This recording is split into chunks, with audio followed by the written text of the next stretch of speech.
आम आदमी पार्टी के सांसद संजय सिंह ने एसआईआर प्रक्रिया को लेकर केंद्र सरकार और चुनाव आयोग पर गंभीर आरोप लगाते हुए इसे देश का सबसे बड़ा चुनावी घोटाला करार दिया। संजय सिंह का आरोप है कि एसआईआर के नाम पर दलित, पिछड़े, अल्पसंख्यक मतदाताओं के नाम वोटर लिस्ट से काटने की सुनियोजित साजिश चल रही है, जिसका एकमात्र मकसद चुनावों में सत्ताधारी पार्टी यानी बीजेपी को फायदा पहुंचाना है।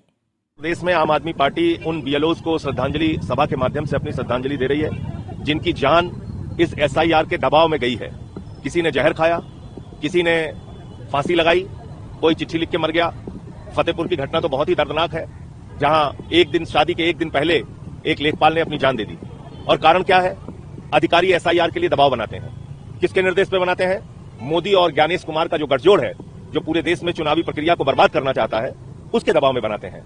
तो मैं मोदी योगी की जो उत्तर प्रदेश की सरकार चल रही है, उनसे भी पूछना चाहता हूं कि आप अपने चुनावी घोटाले के लिए लोगों की जान लेने पर क्यों उतारू हैं?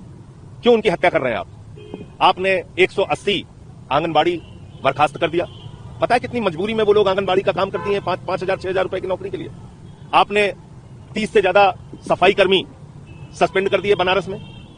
मोदी जी कुंभ के मेले के बाद पैर धुलेंगे, सफाई कर्मियों का नौटंकी करेंगे, पूरे देश के फ्रंट पेज पे छपवाएंगे अखबार में। और अब आप सफाई कर्मी से कह रहे हैं बीएलओ बनो। सफाई कर्मी का काम छोड़ के आप बीएलओ बनिए, और अगर आपने काम नहीं किया तो उठा के आपको सस्पेंड कर रहे हैं। हजारों लोग उत्तर प्रदेश में सस्पेंड हो चुके हैं, नोटिस पा चुके हैं, उनके खिलाफ कार्रवाई हुई है, टर्मिनेट हो चुके हैं। तो ये सीधे तौर पे हत्या है उन बीएलओज की, जिनके ऊपर दबाव इतना बनाया गया कि उन्होंने मजबूरी में अपनी जान दे दी। तो ज्ञानेश कुमार के खिलाफ हत्या का मुकदमा होना चाहिए, जो बीएलओ इस पूरी एसआईआर की प्रक्रिया में मारे गए हैं, नंबर 1। और उनके परिवारों को, जो बीएलओज मारे गए हैं, उनको 1-1 करोड़ रुपए का मुआवजा और परिवार के लोगों को नौकरी मिलनी चाहिए, नंबर 2। और नंबर 3, ये एसआईआर का चुनावी घोटाला बंद होना चाहिए, क्योंकि अगर ये एसआईआर का चुनावी घोटाला चलता रहा तो पता नहीं अभी और कितनी जाने जाएंगी।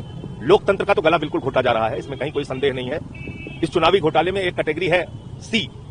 मुसलमान हो, सी कैटेगरी में जाओ। यादव हो, सी कैटेगरी में जाइए। पासी है, सी कैटेगरी में जाइए। वर्मा है, सी कैटेगरी। तो जो टारगेट करके जिन जातियों ने विपक्ष को वोट दिया था, वो बूथ टारगेट करके ऐसे वोटर्स को सी कैटेगरी में रखने का दबाव भारतीय जनता पार्टी की तरफ से बनाया जा रहा है, और जिसके कारण से बहुत सारे लोग वोट से वंचित रह जाएंगे, वोट के अधिकार से वंचित रह जाएंगे। और मेरा अनुमान है कि जैसे 80 लाख बिहार में वोट कटा, तो करीब करीब 2 करोड़ वोट उत्तर प्रदेश में भी ये लोग काटेंगे। चैनल को सब्सक्राइब करें, वीडियो को लाइक करें, शेयर करें।